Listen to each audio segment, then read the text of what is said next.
Ul. Ayay. Yay. P. The room is quiet, but her heart is loud. It beats against the edge of the blade that rests above her skin. And in that stillness, she feels him breathing behind her, the warmth of him against the cold of steel. He is both promise and punishment, the kind of man who speaks with his hands and never with mercy. She does not know when fear turned into devotion, only that she now waits for his shadow, like one waits for sunrise. She was not meant to love him.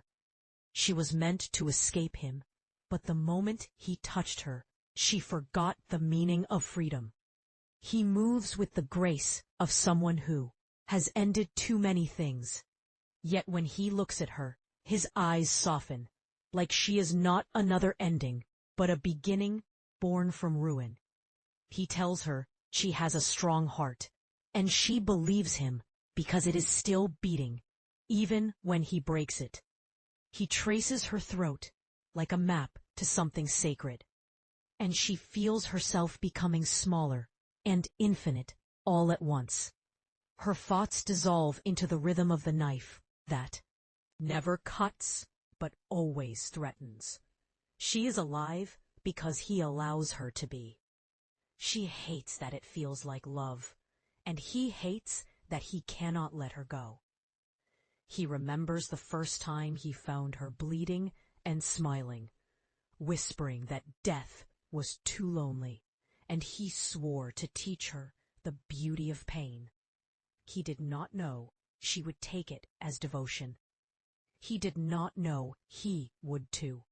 Their nights are full of silence, but inside it something burns bright. Her pulse answers his movements, as if her blood recognizes him as master. She does not resist anymore. She lifts her chin and lets him paint the air around her with intent. She feels the knife tilt against her ribs. Her heart drums faster, and he stops to listen. Not because he fears hurting her, but because the sound is music. She looks at him with eyes that beg and dare. In the same breath, he tilts the blade away and touches the place where her pulse trembles, and she gasps, as if her soul has been opened. She thinks of all the times she has run, and all the times she has returned, and knows she will always return, because her heart beats best under his knife, not in spite of the danger, but because of it. She wants to feel the edge again. She wants to feel alive, and he wants to see her pulse dance against his control. He leans close until their breaths are one, and whispers that she belongs to the rhythm between fear and longing. She nods, because there is nothing else left to be. She is his art, and he is her ruin.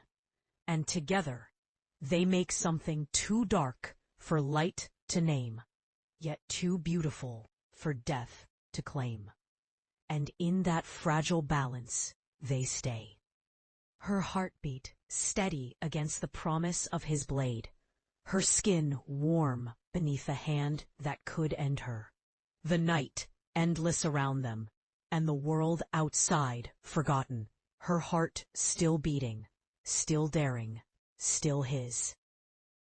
He watches her in the dim light of morning as the shadows crawl away from the floor, and the air smells of iron and rain. She stands still in front of him, her eyes open, but her thoughts somewhere beyond the room.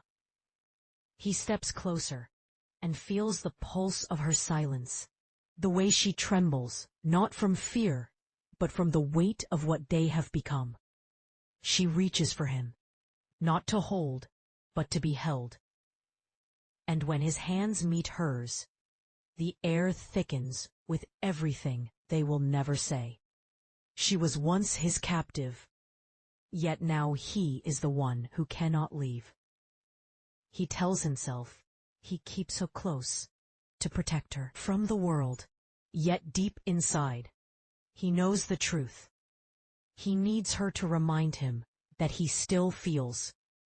He watches the rise of her breath and wonders if hearts can rebuild themselves after belonging to someone else. She whispers his name, and it sounds like forgiveness, or maybe surrender. He cannot tell. He only knows he is tired of being the edge she bleeds against. He wants to be the place where she rests and heals, tells her softly that she is free. But she does not move. Instead, she closes her eyes and leans into him.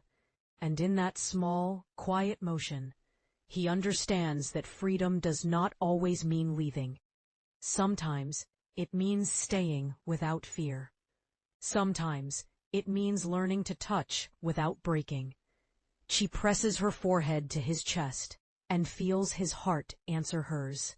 Slower, steadier.